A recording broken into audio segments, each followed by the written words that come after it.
चंद गुजारिशात को रख रहे थे, उन्हीं की बात को आगे बढ़ाते हुए मैं आज आपके सामने एक ऐसी बीमारी, एक ऐसे मर्ज़ का जिक्र करना चाहता हूँ कि अगर वो मर्ज़, वो बीमारी हमारे आमाल के साथ शामिल हो जाए तो अल्लाह रब्बुल इज़्ज़त को कोई परवाह नहीं कि इंसान सारी रात इबादत कर रहा है, सारे दिन का रोज़ा रखा हुआ है, सारी रात का क़याम कर रहा है, अल्लाह रब्बुल इज़्ज़त उसकी किसी भी इबादत को कबूल और मंजूर नहीं फरमाते। अल्लाह रब्बुल इज़्ज़त हमें इस बीमारी से महफूज फरमाए। ये बीमारी हमारे मुआशरे में इस तरह फैल चुकी है कि जो शख्स इस बीमारी के खिलाफ बात करे उसको कहा जाता है ये बड़ा सख्त है, ये जी वाबी है, ये जी अहले हदीस है, ये जी जो अहले हदीस हैं ये बड़े जालिम हैं, ये कुरान की आयतें पढ़ पढ़ के, कुरान की आयतें पढ़ पढ़ के लोगों को जहन्नुम में लेके जा रहे हैं, और हमारे बाबे और हमारे पीर सरंगियां और तबले बजा बजा के लोगों को जन्नत की तरफ लेके जा रहे हैं। इन्ना लिल्लाहि व इन्ना इलैहि राजिऊन। तबले और सरंगियां बजा के जन्नत की तरफ लेके जा रहे हैं, और ये कुरान की आयतें पढ़ पढ़ के लोगों को जहन्नुम की तरफ लेके जा रहे हैं। वो अमल कौन सा ऐसा अमल है कि जिसको कर देने के बाद अल्लाह रब्बुल इज़्ज़त को कोई परवाह नहीं है, नेकियों के पहाड़ भी लेके आए, एक भी नेकी को तोला ही नहीं जाएगा। बात एक करनी चाहिए, क्योंकि यही बुनियाद है।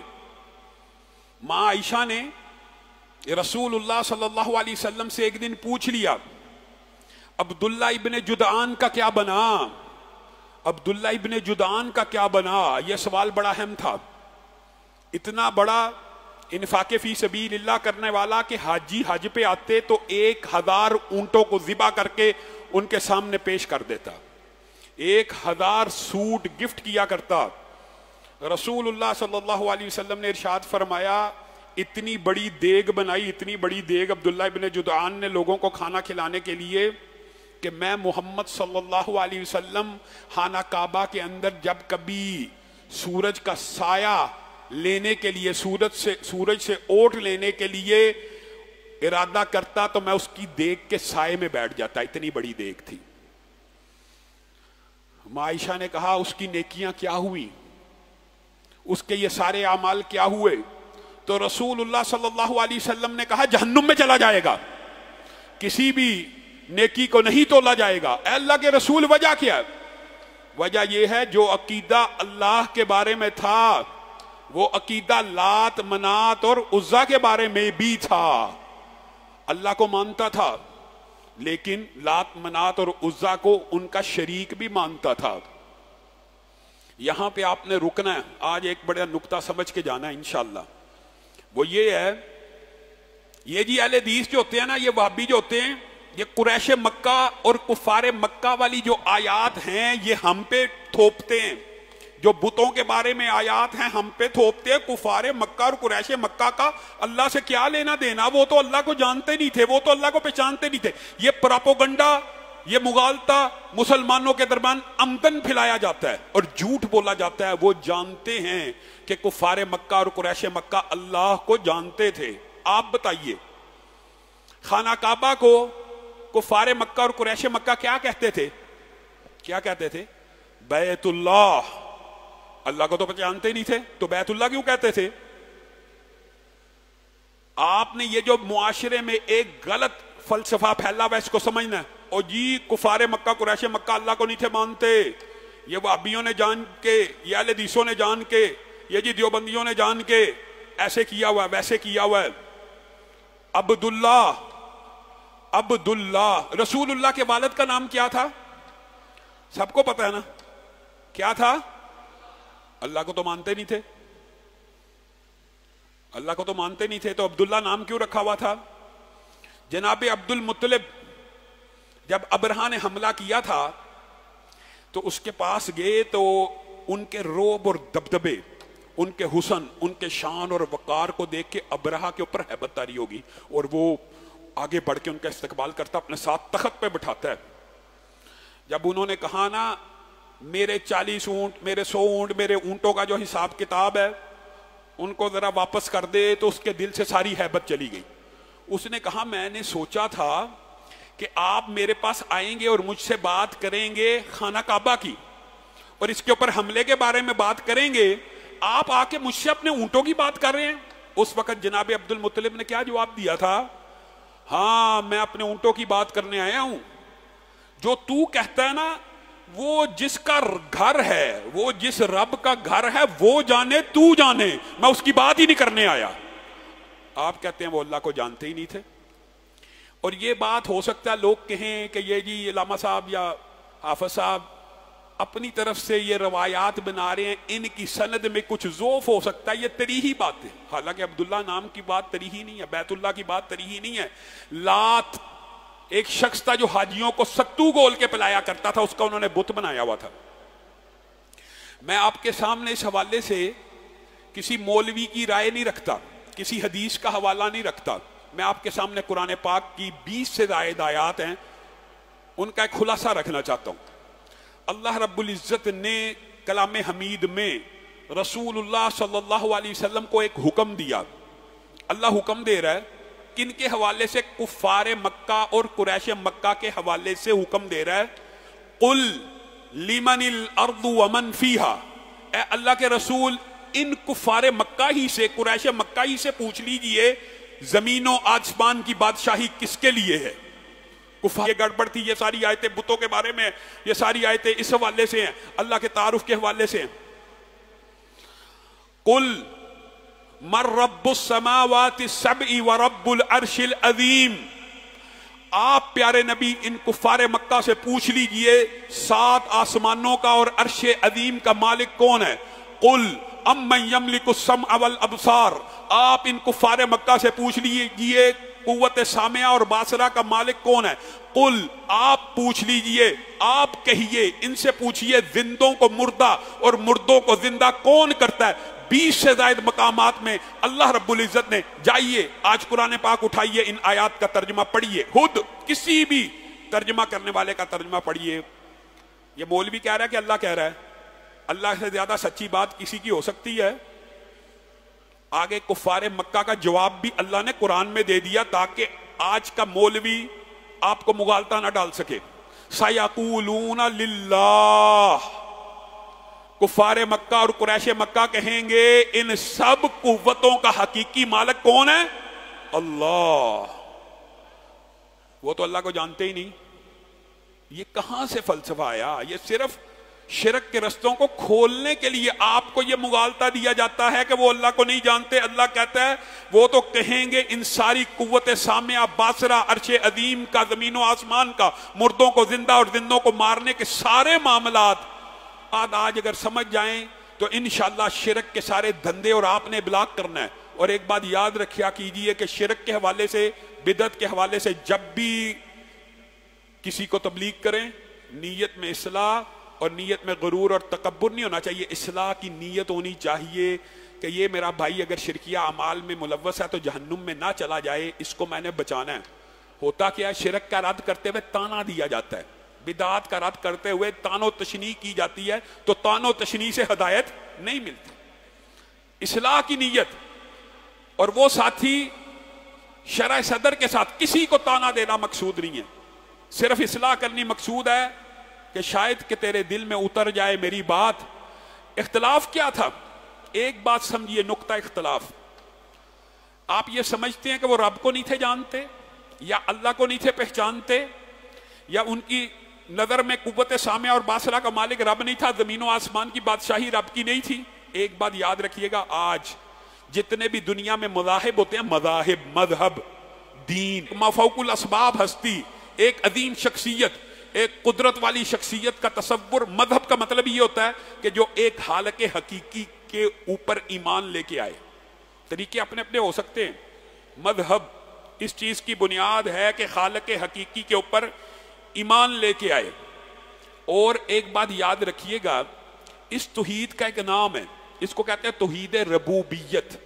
کیا مطلب؟ ربوبیت سے آپ کو سمجھ آ جانی چاہیے۔ ایک بچہ چھوٹا ہے، کافر ہو مذہب پسند، ایتھیزم کی بات نہیں ہو رہی ہے، ایتھیس جو ملحد، لا مذہب بے دین ہوتے ہیں، صرف ان کے ہاں الہ کا یا ایک ہستی کا تصور نہیں، باقی جتنے بھی مذاہب ہیں سب میں ایک ہستی کا تصور ہے۔ وہ کیا ہے؟ ایک بچہ کم عمر ہے، چھوٹا ہے، اس کا قد چھوٹا ہوگا، عمر بڑھتی جائے گی، قد بڑا ہوتا جائے گا۔ آپ کچھ دن بال نہیں کٹوائیں گے، بال بڑے ہونا شروع ہو جائیں گے. آپ کچھ دن ناخن نہیں کٹوائیں گے, ناخن بڑے ہونا شروع ہو جائیں گے. آپ ایک دانہ زمین کے اندر ڈالیں گے, کچھ دن بعد وہ زمین دھرتی کا سینہ چیرتے ہوئے باہر آئے گا, کونپلے لگیں گی, دانے اگیں گے. یہ جو توحید کی قسم ہے اسی کو بیان کیا جاتا ہے. پھل ہیں جی, پھول ہیں, یہ بھی بیان ہونی چاہیے. درخت لہلہا رہے ہیں, ہر انڈے میں سے کبھی مرغی کے انڈے سے بطخ نہیں نکلی, بطخ کے انڈے میں سے کبھی کچھوا نہیں نکلتا. ہر انڈا جس جانور کو ہوتا ہے وہی نکلتا ہے, جو بیج بویا جاتا ہے وہی درخت لگتا ہے. یہ بھی ایک توحید ربوبیت کی ہے, اس کو بھی بیان کرنا چاہیے. لیکن یہ وجہ اختلاف تھی نہیں. توحید ربوبیت کہ چشموں کا جاری ہونا, فصلوں کا لہلہانا, درختوں کے اوپر پھلوں کا آ جانا, آسمان سے بارش کا گرنا, یہ نقطہ اختلاف نہیں تھا. نقطہ اختلاف کیا تھا وہ بھی قرآن میں اللہ نے بتا. اللہ علیہ وسلم نے توحید ربوبیت سے اگلی بات کی تھی, وَإِلَٰهُكُمْ إِلَٰهٌ وَاحِدٌ. رب کو مانتے ہو؟ پہلے اللہ نے مقدمہ پورا بنایا کہ ان سے پوچھو, ان سے پوچھو. جب وہ کہیں اللہ ہی ہے تو اب کہو وَإِلَٰهُكُمْ إِلَٰهٌ وَاحِدٌ. اب ان کو یہ کہو کہ لا الہ الا اللہ پڑھیں کہ تم سب کا معبود ایک اللہ ہے. عبادت کے جتنے افعال ہیں, عبادت کے جتنے اعمال ہیں, وہ سب کس کے لیے ہونے چاہیے؟ ایک اللہ کے لیے ہونے چاہیے. نقطہ اختلاف سمجھنے کی ضرورت ہے. ایک اگر اللہ کی ربوبیت کو مانتے ہو کہ نشو نما بھی اس نے, بچوں کے قد بھی وہی بڑھا رہا ہے, بال بھی وہی بڑھا رہا ہے, ناخن بھی وہی بڑھا رہا ہے, فصلوں کو بھی وہی اگا رہا ہے, درختوں کو بھی وہی اگا رہا ہے, تو پھر اس کی عبادت بھی ہونی چاہیے. اور اس کی عبادت بھی نہیں, اس ہی کی عبادت ہونی چاہیے. نقطہ اختلاف یہ ہے عبادت کے جتنے افعال ہیں, عبادت کے جتنے اعمال ہیں. کون کون سے اعمال ہیں عبادت کے؟ روزہ عبادت ہے, سجدہ عبادت ہے, رکوع عبادت ہے, نظر عبادت ہے, نیاز عبادت ہے, دعا عبادت ہے یا نہیں ہے؟ دعا, الدعاء افضل العبادہ, الدعاء هو العبادہ. اور ایک ضعیف سند کے ساتھ الدعاء مخ العبادہ. دعا عبادت کی قسم ہے. اب عبادت کے جتنے افعال ہیں, عبادت کے جتنے اعمال ہیں, رسول اللہ یہ نعرہ لے کے آئے اگر رب کو ایک مانتے ہو, توحید ربوبیت کے قائل ہو. اور یہ بات بھی یاد رکھیے گا, بعض لوگوں کو چبھتی ہے جب کہی جاتی ہے. ہندو بھی ایک مذہب ہے, اور ہندو مت میں بھی اگر آپ یہ سمجھتے ہیں کوئی ہندو مجرد مٹی کی پوجا کرتا ہے تو آپ کو بہت بڑا مغالطہ ہے. مجرد مٹی کی, مجرد شجر کی, مجرد حجر کی پوجا کبھی نہیں ہوتی. اس حجر کے پیچھے بھی ایک سٹوری ہوتی ہے, اس حجر کے پیچھے بھی ایک داستان ہوتی ہے, اس مٹی کے بت کے پیچھے ایک شخصیت ہوتی ہے. آپ سمجھتے ہیں کہ مٹی سے بت بنایا جاتا ہے اور اس کی عبادت شروع کر دی جاتی ہے؟ نہیں, پہلے اس کا نام رکھا جاتا ہے. کیا نام رکھا جاتا ہے؟ رام کا بت ہے. بھائی رام کون ہے؟ ہاں, ہمارا ایک تریہی پرسنالٹی اور شخصیت گزری ہے, اس کی تمثیل بنائی جاتی ہے. آپ کو کس نے کہا مجرد مٹی کی پوجا ہوتی ہے؟ اس کے پیچھے جو شخصیت ہوتی ہے اس کی عبادت ہو رہی ہوتی ہے. آپ کو یہ وہم اور مغالطہ یہ ڈالا گیا کہ کفار مکہ یا قریش مکہ بنیادی طور کے اوپر مجرد مٹی کی پوجا کیا کرتے تھے, بتوں کی. لات حاجیوں کو ستو گول کے پلایا کرتا تھا, اس کا بت بنایا ہوا تھا.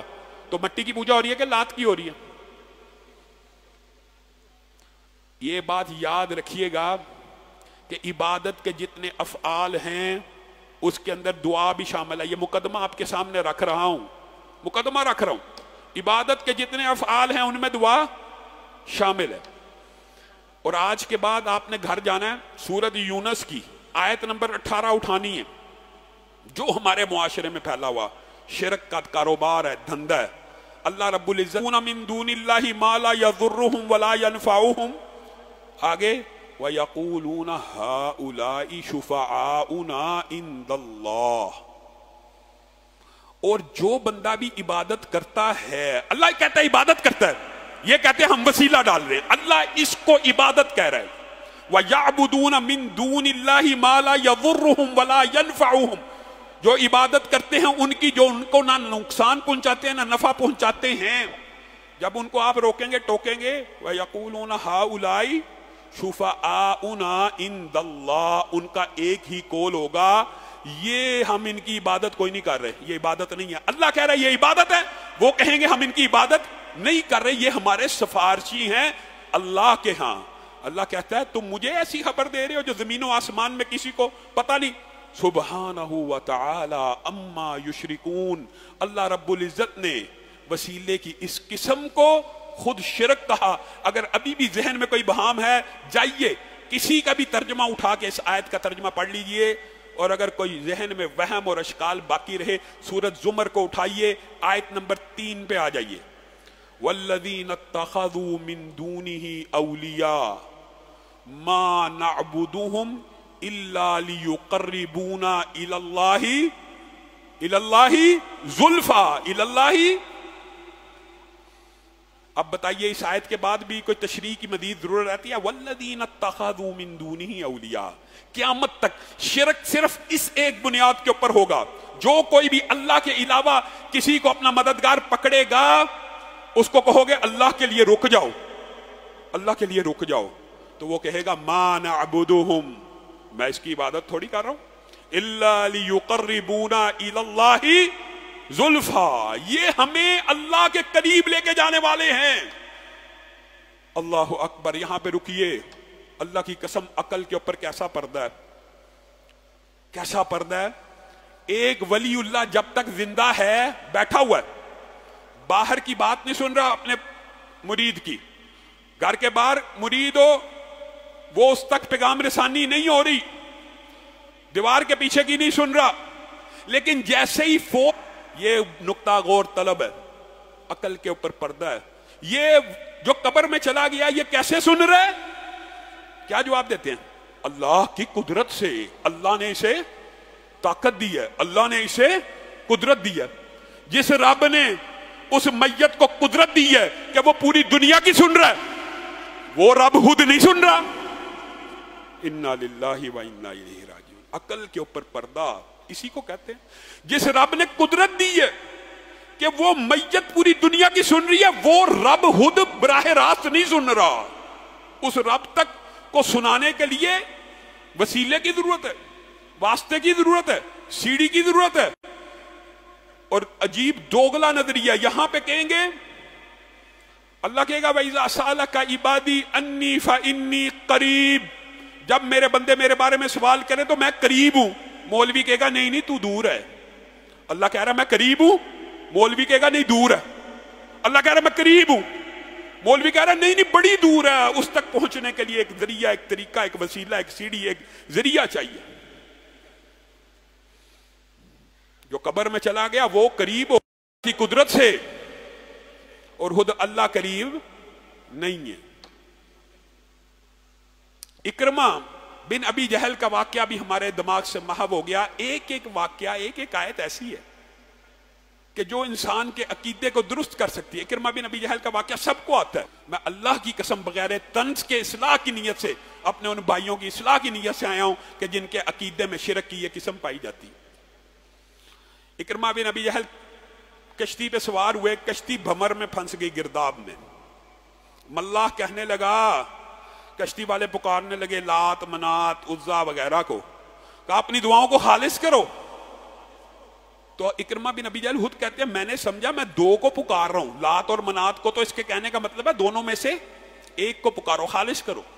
मैं एक को पुकारना शुरू हो गया। कहा नहीं नहीं तुम समझे नहीं हो, तुम समझे नहीं हो। यहां पे जहां पे हम कैद हो गए हैं, जिस मुसीबत में फंस गए हैं, ये समुंदर है। यहां पे अगर कोई सुनता है तो वो अर्शे अदीम का रब सुनता है। और अगर मैं ये हदीस बयान करूंगा तो शायद कोई गामदी फिक्र वाला कही है जी इसकी सनद में ज़ोफ हो सकता है, तो अल्लाह ताला ने इस वाक्य को कुरान पाक में भी नकल फरमा दिया। फ़इज़ा रकीबू फिल फुल्की दअवुल्लाह मुखलिसीन, जब कुफ्फारे मक्का, जाइए कुरान पाक उठाइए, आज ये अशकाल अपने दिमाग से निकाल दीजिए जो आपको मौलवियों ने डाला हुआ। फ़इज़ा रकीबू फिल फुल्की दअवुल्लाह, जब कुफ्फारे मक्का कश्तियों पे सवार होते, उनकी कश्तियां गिरदाब में या भंवर में फंस जाती, तो वो अल्लाह को हलूसे दिल से पुकार उठते। कौन? कुफारे मक्का। अल्लाह कह रहा है कि मौलवी कह रहा है? जी भाबियां ने कुफार वाली आयतां साडे ते लाइयां ने।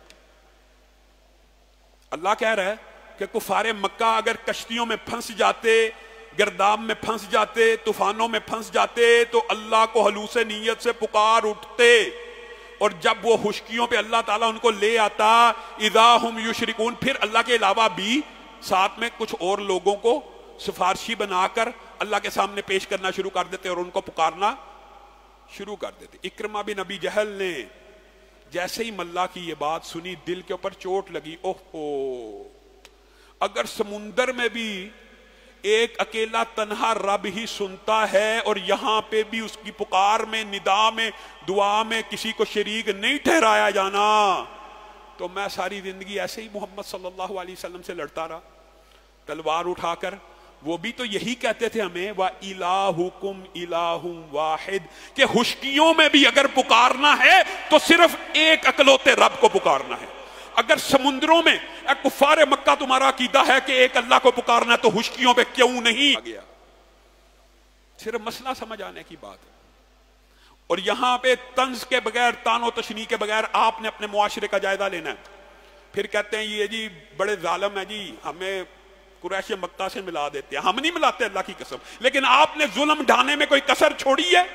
आपने मक्का का कुफार कह रहा है कि हम जब कश्तियों पे अल्लाह कह रहा है सवार होते अल्लाह को पुकारते, और आप क्या कहते हैं? ये शेर मौजूद हैं या नहीं है? जब गिरदाब में फंसती है कश्ती, तब बचाता है मोइनुद्दीन चिश्ती। आप कलमा गो हैं, आप उम्मत मोहम्मदिया के फर्द हैं। वो कश्तियों पे सवार होते अल्लाह को पुकारते, और आप कहते हैं जब गिरदाब में फंसती है कश्ती तब बचाता है मोइनुद्दीन।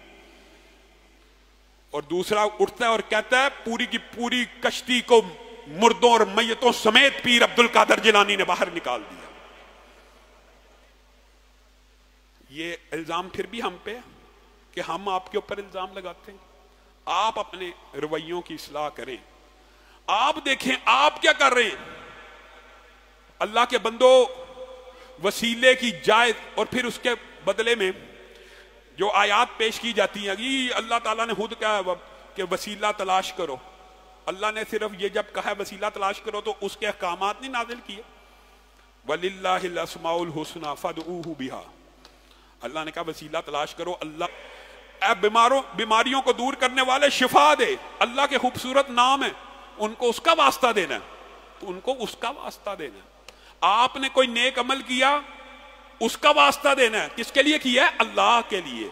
अल्लाह के लिए किया, अपने अपने अपने नेक अमल का वास्ता देते। और तीसरी किस्म कि किसी भी नेक आदमी हो, वालिद हो, वालदा हो, या कोई भी हो, उससे दुआ का कहा जाए, बच्चा हो उससे दुआ का कहा जाए। हजरत उमर ने कहा बच्चे नाबालग को कि मेरे लिए दुआ करो, तो साहबा परेशान हो गए। उन्होंने कहा आप अशरा मुबशर हैं, आप जन्नत में दाखिले की गारंटी आप बच्चों से दुआ करवाते हैं?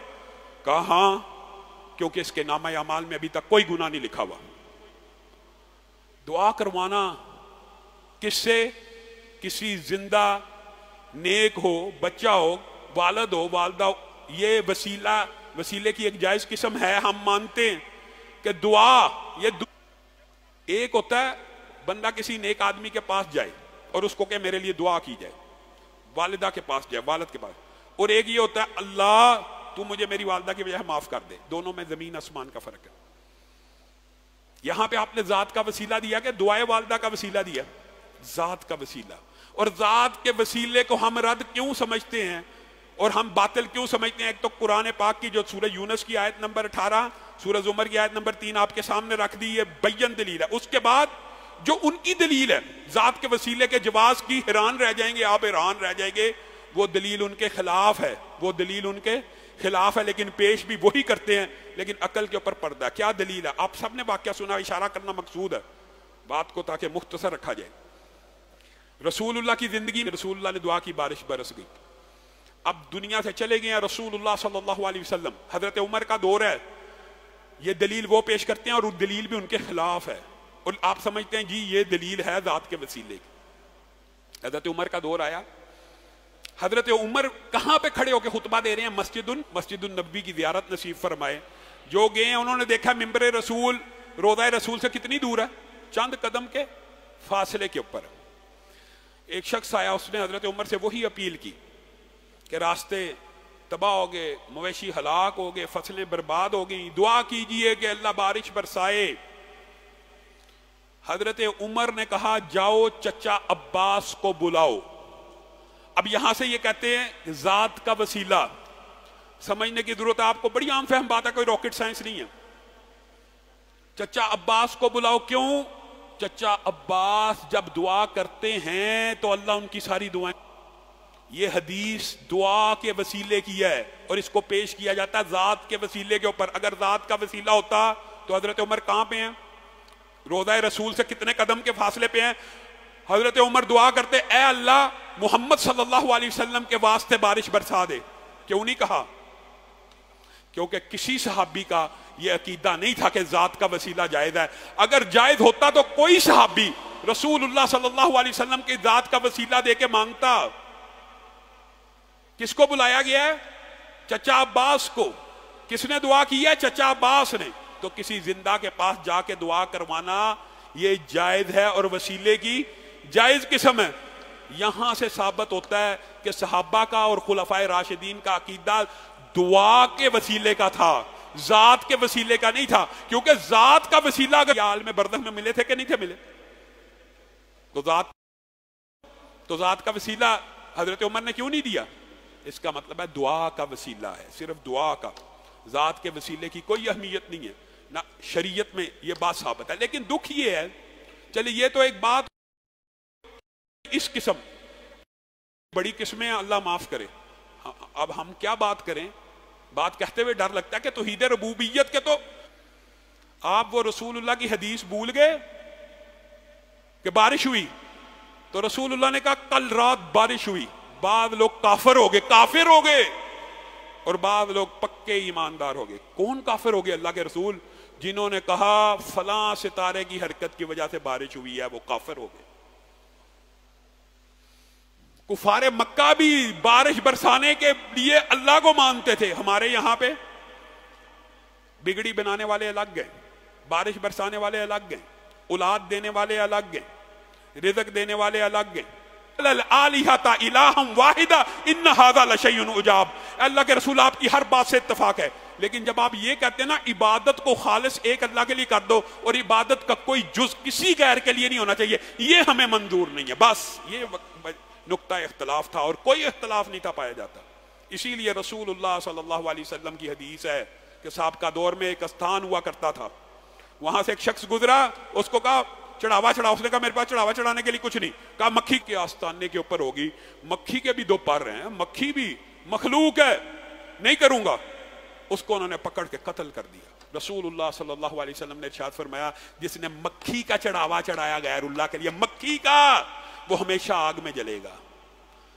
हम नजर भी दे दें, नियाज भी दे दें, फलां के नाम की, फलां के नाम की, फलां के तरफ से नहीं है, फलां के नाम पे है, इनके सामने रख रहा हूं, उससे भी ज्यादा वो क्या है? वो आप चले जाएं, चले क्या जाना, यहां पे ये बच्चे जितने बैठे हैं सिर्फ बच्चे, इनके निसाब में इनसे भी आप पूछेंगे ना अल्लाह कहां है? अल्लाह कहां है? अल्लाह हर जगह है। अल्लाह कहां है? अल्लाह हर जगह है। अल्लाह कहां है? अल्लाह हर जगह है। ये हमारे निसाब में लिखा हुआ है। मदारस का क्या बंदा रोना रहे? और मदारस में क्या लिखा हुआ है? दो फलसफे पाए जाते हैं, आप हैरान रह जाएंगे। अल्लाह आगे भी है, अल्लाह पीछे भी है, अल्लाह ऊपर भी है, अल्लाह नीचे भी है, अल्लाह दाएं भी है, अल्लाह बाएं भी है, अल्लाह मुत्तसिल है आलम के, अल्लाह मुनफसिल है आलम से। क्या मतलब? अल्लाह कहा अल्लाह हर जगह है, अल्लाह कहा अल्लाह हर चीज में है, अल्लाह कहा अल्लाह मोमिनों के दिलों में है, अल्लाह कहा अल्लाह हर मखलूक में है। इन्ना लिल्लाहि व इन्ना इलैहि राजिऊन। हर चीज ही अल्लाह है, हर चीज अल्लाह है, हर चीज ही अल्लाह है, हर चीज में अल्लाह है, अल्लाह ही। बल्कि जुमले आपको ऐसे मिलेंगे, आप उनका निसाब पढ़ें, आपकी हैरान रह जाएंगे। ये जो दरख्त, शजर, हजर, आसमान, जमीन, सूरज, चांद, सितारे, ये अल्लाह ही की जात का परतो हैं। इन्ना लिल्लाहि व इन्ना इलैहि राजिऊन। अल्लाह ही अल्लाह, हर जगह चीज अल्लाह ही अल्लाह, अल्लाह ही अल्लाह, हर जगह अल्लाह ही अल्लाह, हर चीज में अल्लाह, हर मंजर में अल्लाह, हर पस मंजर में। शायरी मौजूद है सूफिया की, और दूसरी शायरी भी अजीब है। एक ये कीदा, दूसरा कीदा इससे भी अजीब है, ना आगे है ना पीछे है। ना ऊपर है ना नीचे है, ना दाएं है ना बाएं है, ना मुत्तसिल है आलम के ना मुनफसिल है आलम से। अल्लाह है क्या जी? माअल्लाह। ये जुमला कहते हुए बंदा डर जाता है, वमा कदरुल्लाह हक्का कदरी। अल्लाह की भी कदर नहीं की, अल्लाह की कदर नहीं की। अल्लाह क्या? अल्लाह एक गोरख धंधा है। इन्ना लिल्लाहि व इन्ना इलैहि राजिऊन।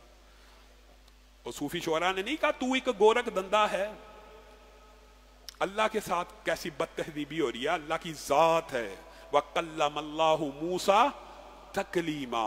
ये जो कुरान पाक है, यह किसी शख्सियत का कलाम नहीं है, ये अल्लाह का कलाम नहीं है। नहीं जी नहीं, अल्लाह तो एक गोरख धंधा। अल्लाह को नहीं जी समझा जा सकता। अल्लाह ने, तुम्हारा रब ना गोरख धंधा है, ना हर मखलूक में है, ना हर मखलूक के अंदर है, और ना कोई मुबहम चीज है। अर्रहमान अलल अर्श इस्तवा। तुम्हारा रब वो है जो अपने अर्शे अजीम पे मुतमक्किन है, जैसी उसकी शान को लायक है। और कुरान पाक में 20 से ज्यादा आयात हैं। अल्लाह कहाँ है, इसका जवाब भी आपने याद रखना है। अल्लाह हर जगह हर चीज में नहीं है। अल्लाह कहाँ है की तरफ दलालत करती हैं और आसमान की तरफ दलालत करती हैं। अम अमिन तुम मन फिस समा, अमिन तुम मन फिस समा, अर्रहमानु अलल अर्श इस्तवा, कद नरा तकल्लुबा वजहिका फिस समा। प्यारे हबीब, हम आपको देखते थे। कद नरा, अल्लाह गोरख धंधा? अल्लाह देखता नहीं है, अल्लाह कलाम नहीं करता, अल्लाह को मशकूक बनाया हुआ, अल्लाह को मुबहम बनाया हुआ। कद नरा तकल्लुबा वजहिका फिस समा फलनुवल्लियन्नका क़िबलतन तर्ज़ाहा। प्यारे हबीब और रसूलुल्लाह जब अल्लाह से मनाजात करते थे, कहां देखते थे? आसमान पे। कद नरा तकल्लुबा वजहिका फिस समा। हमने आपकी आंखों को उठा हुआ देखा, हमने आपकी मर्जी के मुताबिक किबले को बदल दिया। हम रब हैं। मेराज की सारी हदीसें भूल गए। अगर अल्लाह हर चीज में, हर जगह में, मखलूक के अंदर है, मखलूक के अंदर है, इन्ना लिल्लाहि व इन्ना इलैहि राजिऊन। तो मेराज करवाने रसूलुल्लाह सल्लल्लाहु अलैहि वसल्लम का एक सहाबी रसूलुल्लाह के पास आया और अपनी लोंडी के बारे में कहने लगा, मैं उसे आजाद करने की नीयत रखता हूं। रसूलुल्लाह ने कहा पहले मेरे पास लेके आ। रसूलुल्लाह ने उनसे पूछा कि अल्लाह कहां है? उस औरत ने कहा आसमान में इशारे से। रसूलुल्लाह ने कहा इसको आजाद कर दो, ये मोमिना है। ईमान की निशानी ये है कि अकीदा ये हो कि अल्लाह कहां। अहले हदीस बड़े जनाब अल्लाह की जात, अल्लाह के कहते हैं हाथ हैं, अल्लाह के कहते हैं हाथ हैं, इस तरह के इल्जाम ना तंदियां। मौलवी कहते हैं अल्लाह कह रहा है कि मौलवी कह रहा है। बल यदाहु मबसूतातान। ये मौलवी ने कहा अल्लाह के हाथ हैं, ये बाबियों ने कहा अल्लाह के हाथ हैं, अहले हदीसों ने कहा अल्लाह के हाथ हैं, कि अल्लाह ने कहा मेरे हाथ हैं। मैं जैसे ये अल्लाह से कोई चीज तशबीह आ जाएगी, तशबीह लाजम आ जाएगी। अगर अल्लाह के हाथ माने जाएंगे, ये बात थोड़ी सी आपको शायद मुश्किल लगे, लेकिन आपने ये समझ के जानी है। अगर अल्लाह के हाथ मानेंगे तो तशबीह आएगी मखलूक के साथ। ये इतना बोगस, इतना बातिल फलसफा कि आप हैरान रह जाएंगे। अल्लाह ने कुरान पाक में इस फलसफे का रद्द अज़हुद किया है। लैसा कमिस्लिही शै, लैसा कमिस्लिही शै व हुवा समीउल बसीर। सिर्फ एक आयत हर बातिल को रद्द करने के लिए। अल्लाह जैसी कोई चीज नहीं है। अल्लाह के साथ किसी और देखता भी है, वो सुनता भी है, और एक आयत याद कर लें, बड़ा फायदा देगी। वो सुनता भी है और देखता भी है। तू सुनता देखता नहीं है, तू भी तो सुनता और देखता है। यहां पे तशबीह नहीं आ रही। अगर समी और बसीर के साथ तशबीह लाजम नहीं है तो तूने कैसे समझ लिया हाथों के साथ तशबीह लाजम है? तुझे किसने ये बहकाया कि हाथ मानेंगे तो तशबीह लाजम आएगी, समी बसीर मानने से तशबीह लाजम नहीं आती? अल्लाह के बंदे अकल को हाथ मारो। लैसा कमिस्लिही शै। हमने कौन सा कहा कि अल्लाह के हाथ मेरे जैसे हैं? हमने ये कहा, हमने कहा अल्लाह के हाथ हैं। जिस चीज का इस बात अल्लाह ने किया है बात है, लेकिन समझाने के लिए मखलूकात के अंदर क्या हमारे हाथ परिंदों से मिलते हैं?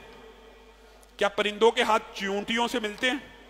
क्या चूंटियों के हाथ कुर्सी के हाथ से मिलते हैं? क्या कुर्सी के हाथ चारपाई के हाथ से मिलते हैं? अगर मखलूकात में इतना तनव्वु है तो जो रब खालिक है, मालिक है, लैसा कमिस्लिही शै। अल्लाह ने जब ये कह दिया मेरे जैसी कोई मिसाल नहीं है, लेकिन मैं سنتا بھی ہوں دیکھتا بھی ہوں، اس سے مطلب یہ ہے کہ اس سے تشبیہ لازم نہیں آتی. تیرا سیاہ پتھر کے اوپر چلنے والی سیاہ چونٹی کو دیکھ بھی رہا ہے اور اس کے قدموں کی چاپ کو سن بھی رہا ہے. اور یہ بات بھی چھوڑیے، اللہ ہی کی طرف سے دلیل لیجئے. قد سمع اللہ قول التی تجادلک فی زوجہا وتشتکی الی اللہ. ام المومنین بیان کرتی ہیں اللہ کی قسم، خولا کی آواز عظیم سے اعلان کیا، قد سمع اللہ قول التی تجادلک فی زوجہا. اللہ کی سماعت ایسی ہے جیسے میری اور آپ کی. اللہ کی بصارت ایسی ہے. آپ نے اللہ کی قدر نہیں کی، اللہ کے ساتھ اتنا ظلم. اور یار انہوں نے عیسیٰ کو ابن اللہ کہہ دیا، عیسیٰ کو اللہ کا بیٹا بنا لیا. ہاں یہ بھی بہت بڑا ظلم ہے، مانتے ہیں. اور اللہ نے کہا یہ اللہ کو گالی دینا ہے، اور اتنی بری بات ہے آسمان زمین تلپٹ ہو جائیں، تباہ و برباد ہو جائیں، یہ اللہ کو گالی دینا ہے. لیکن آپ نے اور میں نے کیا کیا؟ اپنے گریبانوں کو جھانکیے. انہوں نے تو اللہ کا بیٹا بنایا، اور میں نے اور آپ نے اپنی کتابوں میں کیا لکھا؟ جو تھا عرش پہ خدا ہو کر اتر پڑا مدینہ میں مصطفیٰ ہو کر. ہم نے ظلم زیادہ کیا کہ انہوں نے کیا؟ ایمانداری سے بتائیے. جو چاہیں نبی کو خدا کر دکھائیں، جو تھا عرش پہ خدا ہو کر اتر پڑا مدینہ میں مصطفیٰ ہو کر. اس عقیدے کے اندر بھی ہم ان کو الزام نہیں دیتے. انہوں نے سمجھا کہ نور جو ہے تخلیقات میں مخلوق میں افضل شے ہے، انہوں نے کہا نبی کریم نور تھے. چلیں یہ ان کو پلس پوائنٹ دے دیجئے کہ ٹھیک ہے ان کی نظر میں نور افضل تھا تو انہوں نے کہہ دیا. ہمارے ہاں قرآن و سنت میں یہ عقیدہ ثابت شدہ ہے اور اجماع بھی ہو گیا بعد میں. لقد خلقنا الانسان فی احسن تقویم. انسان اشرف المخلوقات ہے. ہم اشرف المخلوقات بشر کو سمجھتے ہیں، ہم نے رسول اللہ کو بشر میں رکھا. انہوں نے نور سمجھا، انہوں نے نور میں رکھ دیا. لیکن دلائل کی دنیا میں جب علماء کے آپس میں مکالمات ہوئے، لکھے گئے، آپ کو پتہ اس کی مکالمات کی ہسٹری کا 100 150 200 برس کی.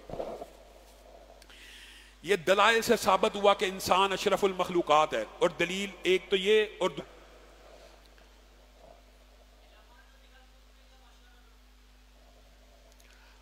ایک دلیل یہ. دوسری جو سب سے بڑی دلیل ہے وہ یہ ہے کہ جتنی نورانی مخلوق تھی ان میں سب سے افضل یہ سجدہ عبادت کا تھا کہ تعظیم کا، یہ سجدہ عبادت کا تھا کہ عظمت کا، یہ سجدہ عبادت کا تھا کہ اشرف المخلوقات منوانے کا. جبریل جیسے جلیل القدر پیغمبر اور رسول جو نورانی تھے ان کو یہ بات سمجھا دی گئی کہ اب اللہ نے اشرف المخلوقات کو پیدا کر دیا ہے. اللہ کی قسم مخلوقات میں سب سے افضل بشر ہیں، اور اس لیے کہ بشر میں رسول اللہ نے بھیجے ہیں. اور ان مخلوقات میں اور ان بشر میں کائنات میں خالق ہے، باقی ہر چیز مخلوق ہے. اور مخلوقات میں سب سے افضل اگر کوئی ہیں تو سیدنا محمد صلی اللہ علیہ وسلم ہے. اس کے اوپر تو ہمارا اتفاق ہے. مسئلہ کہاں پہ کڑا ہوا؟ انہوں نے کہا ہاں یہ تو بات ماننے پہ آگی کہ اشرف المخلوقات بشر ہے. اب ہم کیا کریں؟ اب تو ہم نے عقیدہ گڑا ہوا ہے نور کا، اس کو کیسے ڈیفینڈ کیا جائے گا؟ حالانکہ یہ کوئی ڈیفینڈ کرنے کی بات نہیں تھی. رسول اللہ صلی اللہ علیہ وسلم کی صفات نورانی، کوئی مسئلہ نہیں تھا. لیکن انہوں نے ایک عقیدہ گھڑا، ہمارے معاشرے کا عقیدہ. لیکن ایک گروہ آج بھی موجود ہے اور بہت بڑی تعداد میں موجود ہے جنہوں نے یہ عقیدہ گھڑا کہ ٹھیک ہے آدم تو افضل تھے، اشرف المخلوقات تھے، بشر ثابت ہوتا ہے، لیکن ایک نور کی قسم ہے جو آدم سے بھی افضل ہے. بھائی وہ کون سی قسم ہے؟ اللہ کی قسم یہ کہتے ہوئے بندہ کانپ جاتا ہے. وہ جی اللہ کا نور تو مخلوق سے افضل ہے، بے شبہ افضل ہے. تو اصل میں جو رسول اللہ صلی اللہ علیہ وسلم ہیں وہ والا نور نہیں ہے مخلوق والا. نور من نور اللہ ہی کا ذات کا حصہ ہے. ہم عیسائیوں کو برا بلا کہتے ہیں ابن اللہ کہا، تم نے کیا کمی کی ہے؟ تم نے کہا نور من نور اللہ ہیں، اور اللہ نے اس کا رد بھی پہلے کر دیا. وَجَعَلُوا لَهُ مِنْ عِبَادِهِ جُزْءًا. اللہ کے بندو تمہیں کیا ہو گیا؟ تم اللہ کے بندوں کو، اللہ کی مخلوق کو اللہ کا جز بیان کرنے لگے ہو، اللہ کا جز بنا دیا. قُلْ هُوَ اللَّهُ أَحَدٌ أَحَدٌ أَحَدٌ، ایک ہے، اس کا کوئی جز نہیں ہے. اور اس باطل گندے فلسفے کو رد کرنے کے لیے اللہ نے 1400 سال پہلے ہی اے محمد صلی اللہ علیہ وسلم دیکھیں ہم نے ظلم کم کیا، ہم نے رسول اللہ کو اللہ کا جز بنا دیا، اللہ بنا دیا. اللہ نے محمد صلی اللہ علیہ وسلم کو حکم دیا قل ان کان للرحمن ولد، قل ان کان للرحمن ولد، کہیے اے محمد صلی اللہ علیہ وسلم کہیے اگر اللہ کا بیٹا ہو فانا اول العابدین، تو میں محمد صلی اللہ علیہ وسلم سب سے پہلے اس کی بھی عبادت کروں گا۔ کیوں؟ اللہ کا اگر بیٹا ہو تو وہ بھی عبادت کے لائق ہے، اللہ کا جو جز ہو وہ بھی عبادت کے لائق ہے۔ اور دکھ پتہ کیا ہوتا ہے؟ جب ہم یہ بات کہتے ہیں نا تو اللہ کے بارے میں کہتے ہیں جی اللہ بڑا، ادھر کہتے ہیں اللہ دور ہے، ادھر کہتے ہیں ہر جگہ میں، اس لیے ہر جگہ کی آپ دلیل پوچھیں گے نا یار آپ ہر جگہ میں اللہ کیسے ہے، وہ کہیں گے اللہ نے کہا میں قریب ہوں۔ ابھی تھوڑی دیر پہلے تو آپ کہتے تھے اللہ دور ہے، اس مسئلے میں آپ کہتے ہیں کہ اللہ قریب ہے۔ اب بھائی اللہ قریب ہے، اللہ تعالیٰ نے اپنی جہت بیان کی ہے، اپنی جہت بیان کی ہے، نحن اقرب الیہ من حبل الورید، میں رب تمہاری شہرگ حیات سے بھی زیادہ قریب ہوں۔ یہ نہیں کہا کہ بندہ عرش عظیم کے قریب ہے، میں رب قریب ہوں۔ کیوں؟ یہ فاصلہ اللہ کی مخلوق ہے کہ نہیں؟ اس کی اللہ کے سامنے کوئی حیثیت ہے؟ آپ حیران رہ جائیں گے، حیران رہ جائیں گے۔ اللہ کی مخلوقات میں سے اللہ نے بعض اپنی مخلوقات کا ذکر بھی امت تک پہنچایا۔ عرش عظیم کا جو فرشتہ ہے نا، جنہوں نے عرش عظیم کو تھاما ہوا ہے، جن فرشتوں نے، ان میں سے ایک فرشتے کا قد رسول اللہ بیان کر کے گئے کہ اس کا سر عرش عظیم کے نیچے ہے اور اس کے پاؤں تارے پار نہیں کر سکتا۔ اللہ کتنی بڑی مخلوق ہیں، اور اللہ رب العزت کی ایسی ایسی مخلوقات ہیں عرش عظیم پہ ہو، یہ ساری کہکشاؤں ملکی وے سے پار کر کے 14 ارب سال لگتے ہیں لائٹ کو یہاں پہ پہنچتے ہوئے، اور عرش عظیم کے قریب جبریل تو جبریل کا پر ان کے پاؤں کے نیچے آ جاتے ہیں۔ اللہ بھی قریب ہے اپنی قوت کے ساتھ، اپنی طاقت کے ساتھ، اپنے علم کے ساتھ، اپنی سماعت و بس جو دنیا مخلوقات اللہ نے بنائی ہے، اللہ ان مخلوقات کے اندر گھسا ہوا ہے۔ انا للہ و انا الیہ راجعون۔ یہ بات تو ہوگی مکمل۔ ایک ساتھی نے دعا کی قبولیت کے حوالے سے پرچی بھیجی ہے، تو 2 باتیں بس یا 3 باتیں کر کے اپنی بات کو ختم کروں گا کہ بتائیں طریقہ کیا دعائیں قبول ہوں۔ آسان ترین جو نسخہ ہے جو بندہ یہ چاہتا ہے، پہلی بات تو یہ ہے کہ دعا قبول ہوتی ہے، اور دعا کے 3 نتیجے ہوتے ہیں، یا اللہ فوری قبول کرتا ہے، یا آنے والا حادثہ کاٹتا ہے، یا مستقبل میں قیامت کے دن اس کے لیے ذخیرہ بنا دیتا ہے۔ حتیٰ کہ ہر بندہ یہ خواہش کرے گا کہ کاش دنیا میں میری کوئی دعا ہی نہ قبول ہوئی ہوتی آخرت کا ذخیرہ دیکھ کر۔ لیکن آپ چاہتے ہیں آپ کی دنیا میں دعا قبول ہو، تو آج کے بعد ارادہ کر لیجئے آپ سب وضو کر کے، وعدہ کریں وضو کر کے سوئیں گے۔ اس کا ایک بہت بڑا فائدہ، ایک تو اگر آپ وضو کر کے سوئیں گے تو آسمان سے فرشتہ دعا کس کے حکم پہ کر رہا ہے؟ اللہ کے، اپنی مرضی سے بولتے نہیں ہیں، اللہ کے کہنے پہ بولتے ہیں، دعا کر رہا ہے تو اللہ نے قبول کرنی ہے تو دعا کے لیے لگایا ہوا۔ پھر دوسری جو فضیلت ہے وہ یہ ہے، اگر آپ کی آنکھ کھل گئی، حالت وضو میں سوئے ہو، اگر آپ کی آنکھ کھل گئی تو اللہ سے جو مانگیں گے اللہ رب العزت قبول کرے گا۔ پہلا طریقہ یہ ہے۔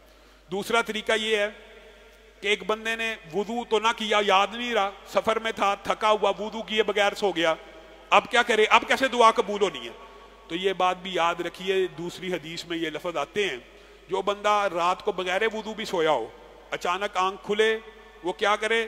لا الہ الا اللہ وحدہ لا شریک لہ لہ الملک ولہ الحمد وہو علی کل شیء قدیر پڑھے، سبحان اللہ والحمد للہ ولا الہ الا اللہ واللہ اکبر۔